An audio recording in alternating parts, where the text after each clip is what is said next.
होऊ घातलेल्या लोकसभा निवडणुकीच्या अनुषंगाने या ठिकाणी महाराष्ट्रामध्ये उमेदवार पळवापळवीचे, उमेदवार देण्याचे, उमेदवार वेळेवर बदलण्याचे हा कार्यक्रम खूप मोठ्या जोरात सुरू आहे। अशा परिस्थितीमध्ये मागच्या 2019च्या लोकसभेच्या निवडणुकीमध्ये वंचित बहुजन आघाडीने जो उमेदवार मोठ्या विश्वासाने दिला होता तो त्या उमेदवारावर या औरंगाबाद शहरातील सर्व जाती धर्माच्या लोकांनी मोठा विश्वास टाकून वंचित बहुजन आघाडीच्या बॅनर खाली त्यांना निवडून देण्याचं काम केलं। पण ज्या औरंगाबादच्या जनतेचा जो विश्वास होता त्या विश्वासावर ते खासदार खरे उतरू शकले नाही। अशा परिस्थितीमध्ये या ठिकाणी विविध पक्षाचे उमेदवार जाहीर होत आहे। त्यासाठी श्रद्धेय बाळासाहेब आंबेडकरांनी आजची पत्रकार परिषद आयोजित करण्याचे आदेश दिलेले आहे। यासाठी औरंगाबादमध्ये चांगल्या ताकदीची लढत देण्यासाठी औरंगाबादला उमेदवार देण्याचे आमचे प्रयत्न सुरू आहेत। आमच्याकडे विविध समाजातील, विविध संघटने पक्षातील अनेक उमेदवारांची नावं आमच्याकडे आलेली आहेत। त्याच अनुषंगाने ही पत्रकार परिषद या ठिकाणी आयोजित करण्यात आलेली आहे। आज आपण चांगल्या पद्धतीने बघत असाल या महाराष्ट्रामध्ये श्रद्धेय बाळासाहेब आंबेडकरांच्या नेतृत्वामध्ये आतापर्यंत ज्या निवडणुका झाल्या त्या सरळ प्रस्थापितांविरोधात विस्थापित लढलेल्या आहेत। आज आपण बघत असाल जी भारतीय जनता पार्टी आतापर्यंत सांगत होती, काँग्रेसचे माजी मुख्यमंत्री अशोकरावजी चव्हाण यांनी वारंवार वंचित बहुजन आघाडीवर टीका टिप्पणी केली आणि सातत्याने ते सांगत आले का वंचित बहुजन आघाडी ही बीजेपीची बी टीम आहे।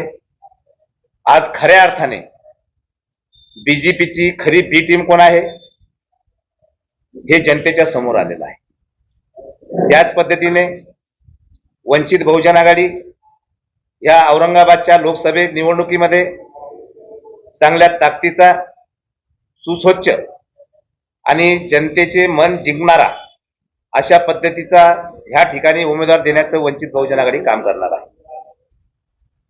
आपले काही प्रश्न असतील आपण विचारावे। उमेदवार आहे का तुमचे? आजचं नेमकं नियोजन म्हणजे असं आहे का ह्या ठिकाणी औरंगाबादचे 4 टर्म राहिलेले नगरसेवक अफसर खान यांचा आज ह्या ठिकाणी प्रवेश होणार आहे। नाही, उमेदवारीबद्दल मी नाही बोलणार, कारण मी श्रद्धेय बाळासाहेब आंबेडकरांचा एक छोटासा कार्यकर्ता आहे। ते पक्षश्रेष्ठी आणि श्रद्धेय बाळासाहेब आंबेडकर त्याचा निर्णय घेतील। आपण उम्मीदवारीसाठी करताय का बाळासाहेबांच्या विचाराला बदलू करताय? मैं बाला साहब के विचार को देख के और बाला साहब सब समाज को साथ में लेके चलते हैं और खास तौर पे मुस्लिम समाज के लिए वो जो आवाज उठाते हैं उनसे मैं प्रभावित होकर आज वंचित बहुजन आघाड़ी में मैं प्रवेश कर रहा हूं। खासदार होना नहीं होना मेरे लिए महत्व नहीं है, बाला साहब मेरे लिए महत्व है। बाला साहब क्योंकि एक ऐसा नेता है महाराष्ट्र के अंदर कि जो सब धर्म जाति के लोगों को साथ में लेके चलता है और सबको न्याय दिलाने का काम करता है, चाहे वो दलित समाज हो, चाहे वो ओबीसी समाज हो, चाहे वो मराठा समाज हो, चाहे वो मुस्लिम समाज हो। उनके कार्य को देख के आज मैं वंचित बहुजन आघाड़ी में हमारे बागले मामा जिला अध्यक्ष, शहर अध्यक्ष, हमारे दूसरे शहर अध्यक्ष, पश्चिम के शहर अध्यक्ष, इन सब के बीच में पत्रकारों के सामने आज मैं वंचित बहुजन आघाड़ी में प्रवेश कर रहा हूं, ऐसा मैं जाहिर करता हूं। निवडणुकीच्या तोंडावरच आपण प्रवेश करत आहात। 2019 पासून आजपर्यंत 5 वर्षात हा विचार मनात नाही।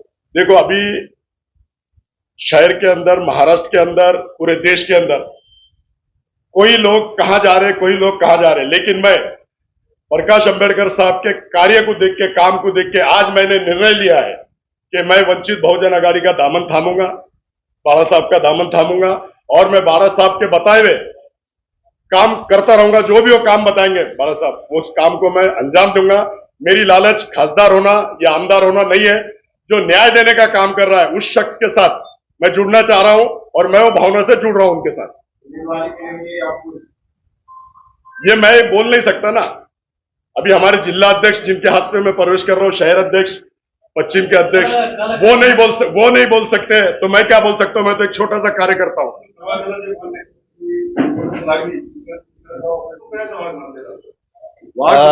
एकंदरीत आम्ही अफसर खानना पळवण्याचं काम केलेलं नाही.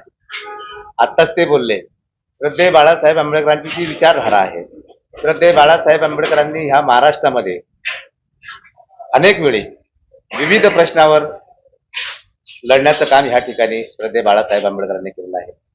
मग तो मुस्लिम समाजाच्या 5% आरक्षणाचा असेल, त्याचबरोबर या ठिकाणी काही मुस्लिम समाजावर झालेले अन्याय अत्याचार असतील, नबी साहबच्या शानमध्ये जे घुसतारी करणारे आहेत याच्याबद्दल असतील, श्रद्धेय बाळासाहेब आंबेडकरांनी वेळोवेळी मुस्लिम समूहाच्या बाजूने या ठिकाणी लढण्याचं काम केलेलं आहे. त्याच कामाला प्रभावित होऊन अफसर खान यांनी वंचित बहुजन आघाडीमध्ये प्रवेश केल्याचं निर्णय घेतला. बरोबर त्यासाठी नाही, आम्ही जनतेसाठी काम करणार आहोत. MIM सोबत असेल का कोणी पक्ष असेल, आमची खुन्नत कोणासोबत नाही. आमचं जी लढत आहे ह्या महाराष्ट्रामध्ये ती सरळ सरळ भारतीय जनता पार्टी बरोबर आहे. आणि अफसर खानचे ते MIM चे प्रतिनिधी नाहीयेत आणि ते पळवापळवीचा जर विषय केला आपण तर ते प्रस्थापित आमदार किंवा खासदार नाहीयेत. आपण जो समाजासाठी लढतो त्याला प्रतिनिधित्व देण्याचं काम बाळासाहेबांनी केलंय.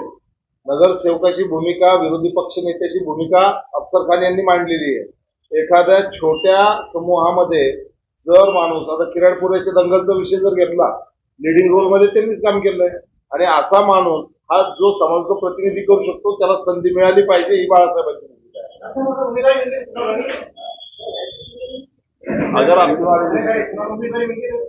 देखिए, अगर बाला साहब ने मेरे पे विश्वास डालेंगे और मुझे उम्मीदवारी देंगे तो पूरी श्रद्धा, पूरी ताकत के साथ मैं लड़ने के लिए तैयार हूं. लेकिन बाला साहब ने अगर आदेश दिए तो हमारी फाइट तो चंद्रकांत खैरे के साथ रहेंगी, ऐसा मैं समझता हूं. बाकी दूसरा फाइट में कोई भी नहीं है. सीधी सीधे लड़ाई चंद्रकांत खैरे और वंचित बहुजन आघाड़ी की होगी, अफसर खान की, ऐसा मैं कहता हूँ. सवाल ही पैदा नहीं होता. MIM ने, देखो मैं किसी पे टीका टिप्पणी करने के लिए नहीं बैठा हूं, लेकिन MIM ने 10 साल में शहर में लोगों को बेवकूफ बनाने के सिवा कुछ नहीं किया. जिन्होंने उनको इतना बड़ा स्थान दिया उन्होंने उनके साथ धोखा किया, शहर की जनता के साथ धोखा किया, कौम और मिल्लत के लिए साथ धोखा किया. किराड़पुरे की दंगल आप लोगों के सामने, आप लोगों ने खुद कवरेज दिया. पड़ेगांव की दंगल आप लोगों के सामने, कटकट गेट की जो लड़की का प्रकरण हुआ उसमें तुमने भूमिका देखी. तो ये लोग न्याय देने का काम नहीं करते, ये अपना घर भरने का काम करते. तो उनको लड़ा देने के लिए अफसर खान, अगर बाला साहब मुझ पे अगर जिम्मेदारी देते हैं तो पूरी ताकत के साथ मैं लड़ूंगा, ऐसा मैं कहता हूं. कांग्रेस को इस्तीफा तो मैंने नामांतर के टाइम ही दे दिया था, लेकिन मेरा इस्तीफा मंजूर नहीं हुआ था. लेकिन मैंने इस्तीफा दे चुका, लेकिन मुझे ये भी उधर से आया नहीं कि तुम्हारा इस्तीफा नहीं दिया और तुम कांग्रेस में काम करो.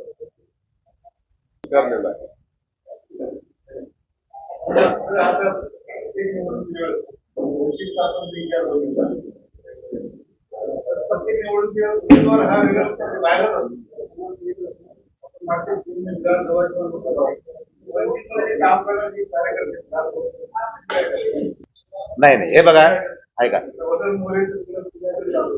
नाही, त्याच्याबद्दल चांगल्या पद्धतीने उत्तर मला असं वाटतं बाळासाहेब देऊ शकतात. मी नाही देऊ.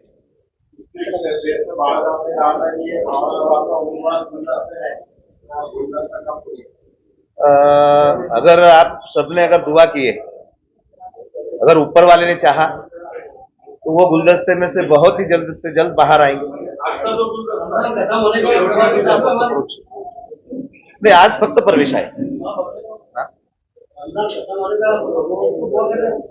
नहीं तो रमजान के पहले हम आपको बहुत अच्छी खबर देंगे, गुड न्यूज देंगे. मेरा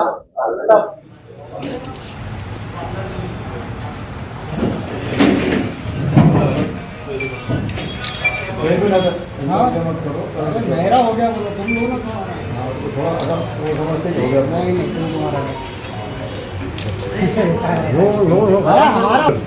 आज आपने वंचित बहुजन आघाड़ी में प्रवेश किया है, ये क्या है? देखिए, हमारे जिला अध्यक्ष बगले मामा इनकी अध्यक्षता में मैंने आज वंचित बहुजन आघाड़ी में प्रवेश किया। हमारे पश्चिम के अध्यक्ष, पूर्वों के अध्यक्ष, शहर अध्यक्ष, सभी पदाधिकारी वंचित बहुजन आघाड़ी के, इनके समक्ष मैंने वंचित बहुजन आघाड़ी में प्रवेश किया, ऐसा मैं कहता हूँ।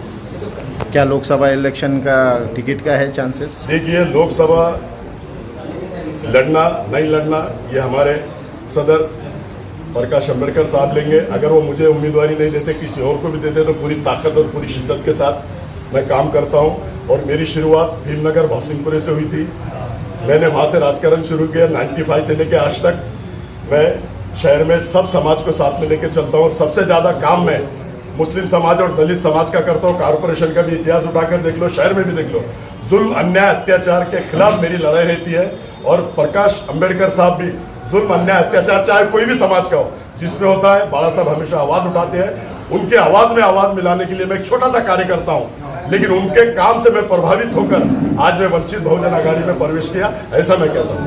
अगर उम्मीदवारी मिली तो फाइट किससे रहेंगे आप? देखो, अगर उम्मीदवारी मिलती है, मुझे उस काबिल अगर बाला साहब समझते हैं, हमारे जिला अध्यक्ष, शहर अध्यक्ष, सारे पदाधिकारी समझते हैं, तो मेरी लड़ाई चंद्रकांत खैरे से होगी, ऐसा मैं स्पष्ट कहता हूं। और मेरे लड़ाई में सिर्फ चंद्रकांत खैरे रहेंगे, ऐसा मैं शहरियाने औरंगाबाद को आपके माध्यम से, जिले को ये बताना चाहता हूं कि मैं सक्षम हूं हर चीज से मुकाबला करने के लिए।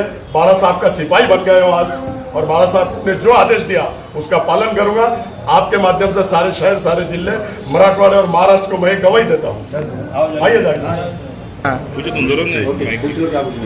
MIM से क्या टक्कर नहीं रहेंगी फिर आप? देखिए, MIM रेस में भी नहीं है, मैं ऐसा समझता हूँ। रेस में भी नहीं है, क्योंकि MIM ने 10 साल में शहर के अंदर सिवाय धोखे के और झूठ बात के लोगों को घुमाने का काम किया, इसलिए MIM के पैर के नीचे की जमीन खिसक गई। MIM लड़त में नहीं है, ऐसा हम समझते हैं। यस जावेद भाई, आज अल्हम्दुलिल्लाह आज जो है हमारे शहर की मशहूर हस्ती और साबिक विरोधी पक्ष नेता अफसर खान साहब जो है वंचित बहुजन आघाड़ी के अंदर प्रवेश करे हैं। और इससे जो है अल्हम्दुलिल्लाह हमारे को ऐसा महसूस होता है कि वंचित बहुजन आघाड़ी के अंदर जो है एक नई ताकत, नई उमंग आएंगी, और आने वाले इलेक्शन के अंदर वंचित बहुजन आघाड़ी को जो है अफसर खान की आमद काफ़ी फ़ायदा देंगी इंशाअल्लाह। औरंगाबाद शहर के अंदर ही नहीं बल्कि मराठवाड़े के अंदर आपका नाम है, काफ़ी मुश्किल नाम है, तो क्या आपका प्रवेश फायदा होना? हाँ, 25-30 साल से जो है अफसर खान साहब भी जो है शहर में काम कर रहे हैं, और मुख्तलिफ मामला में, मुसलमानों के मामला में उन्होंने बढ़ चढ़ कर हिस्सा लिया। यहाँ पर मास्टर प्लान में मसाजिद के मसले जो थे, मसाजिद के मसलों के अंदर भी अफसर खान ने, कॉरपोरेशन ने बहुत अहम रोल अदा करा। जैसा हम सामने ही देख रहे हैं कि क्रांति चौक की मस्जिद है, उसके लिए भी उन्होंने काफ़ी लड़ा। तो ऐसे मुसलमानों के जो इशूज़ थे, तो उसके ऊपर अफसर खान का बहुत काम है। मैं नहीं समझता हूँ कि अफसर खान की वंचित बहुजन आघाड़ी के अंदर आना तो ये वंचित बहुजन आघाड़ी को एक नई ताकत जो है मिलेगी, ऐसा मुझे लगता है। ठीक है, ओके।